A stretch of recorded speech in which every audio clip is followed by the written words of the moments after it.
Good morning प्यारे बच्चों। हमने कल पाठ पढ़ा था, पार्ट 2 काकू का नया स्कूल, जिसमें आपने जाना कि काकू अपने नए स्कूल के बारे में सोच रहा है। और जब वहाँ पे जब वो पहुँचता है अपनी माँ के साथ, तो वो क्या देखता है कि वहाँ पर गेट नहीं है, 2 पेड़ हैं और पेड़ों पर फूल झूल रहे हैं। वहाँ पे पास में एक बगीचा भी है जहाँ पर कलरफुल बर्ड्स भी हैं। तभी उसे एक घोंसला भी दिखाई देता है और कुछ पक्षी भी दिखाई देते हैं, जैसे तोते जो टैं करते हैं। चलिए हम आगे पढ़ते हैं। तभी उसे माँ की आवाज सुनाई दी, काकू देखो तुम्हारा नया स्कूल। काकू अपना नया स्कूल देखकर हैरान रह गया। उसके नए स्कूल का भवन ईंट पत्थर का नहीं बल्कि रेलगाड़ी के 6 डिब्बे थे। उसे अपना नया स्कूल बड़ा निराला लगा। अब जब वो ये सब देख रहा था, तोतों की आवाज़ सुन रहा था, कभी वो बया का घोंसला देख रहा था, कभी फूल लटके हुए देख रहा था, तो तभी उसको अपनी माँ की आवाज़ सुनाई दी। माँ ने बुलाया और दिखाया कि बेटे देखो तुम्हारा स्कूल। और अपना स्कूल देखकर वो हैरान रह गया। क्यों हैरान रह गया?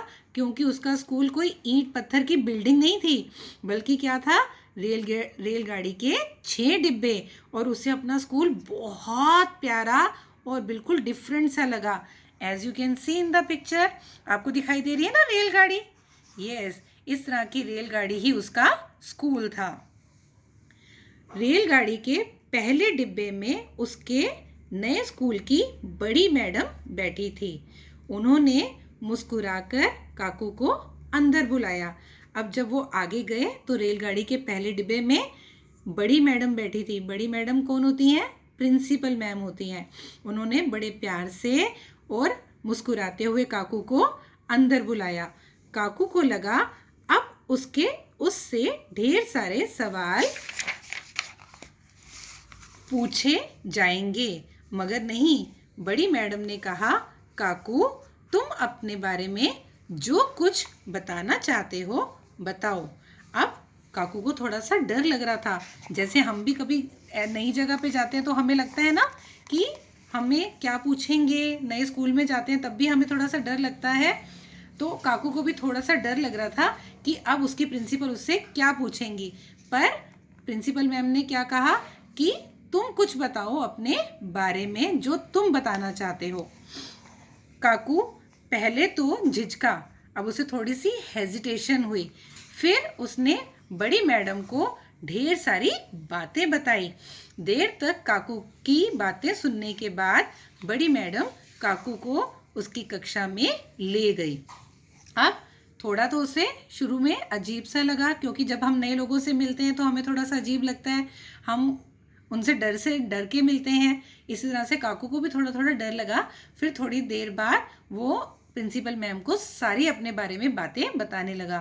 फिर उसकी प्रिंसिपल मैम उसे उसकी कक्षा में, उसकी क्लास में ले गई। रेलगाड़ी का अंतिम डिब्बा, अंतिम का मतलब होता है लास्ट, आखिरी। रेलगाड़ी का अंतिम डिब्बा उसकी नई कक्षा थी। डिब्बे के अंदर सामने की दीवार पर ब्लैक बोर्ड था। आइए मैं आपको चित्र दिखाती हूँ। ये देखिए, ये उसकी कक्षा का चित्र है। ये रेलगाड़ी का एक डिब्बा है। आप देख सकते हैं यहाँ पर खिड़कियाँ। ये रेलगाड़ी में आपने सफ़र किया होगा तो रेलगाड़ी में देखी होंगी ये सब चीज़ें। और यहाँ पर ब्लैक बोर्ड भी है, ठीक है। आपकी मैम करवाती है ना आपको ब्लैक बोर्ड पे वर्क। बच्चों के बैठने के लिए लंबी लंबी सीटें थी। खिड़कियों पर बंधी रंग बिरंगी झंडियां हवा में उड़ रही थी। दीवारों पर बच्चों के बनाए चित्र लगे थे। काकू ने सोचा वह भी एक सुंदर सा चित्र बनाकर कक्षा में लगाएगा। अब जैसा इसमें बताया गया है, ये देखिए आपको ये झंडियां दिखाई दे रही है, ये लाइट ऑरेंज कलर की। ये सब खिड़कियों के ऊपर लगी हुई थी और कुछ चित्र लगे हुए थे जो बच्चों ने बना रखे थे। अब काकू ने सोचा जब वो भी आएगा, वो भी अपना एक सुंदर सा चित्र बनाकर लेकर आएगा और अपनी कक्षा में लगाएगा।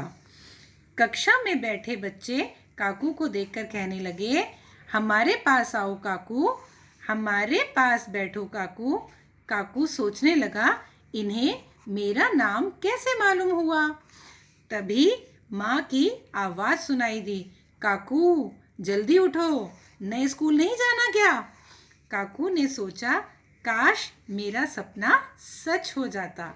तो बच्चों, हम तो यही समझ रहे थे कि काकू का स्कूल ही ऐसा है जो रेलगाड़ी में बना हुआ है, पर ये उसका सपना था, ये उसकी इमेजिनेशन थी कि उसका स्कूल कुछ ऐसा हो जो रेलगाड़ी में बना हो, कुछ डिफरेंट हो। अब जब वो अपने सपने में देख रहा था तो सपने में सब दोस्त उसे बुला रहे थे कि काकू यहाँ आओ, यहाँ बैठो हमारे साथ। तभी उसकी माँ की आवाज़ सुनाई दी कि काकू जल्दी उठो, नए स्कूल नहीं जाना। तभी काकू का सपना टूटा और वह सोचने लगा कि काश मेरा सपना सच हो जाता।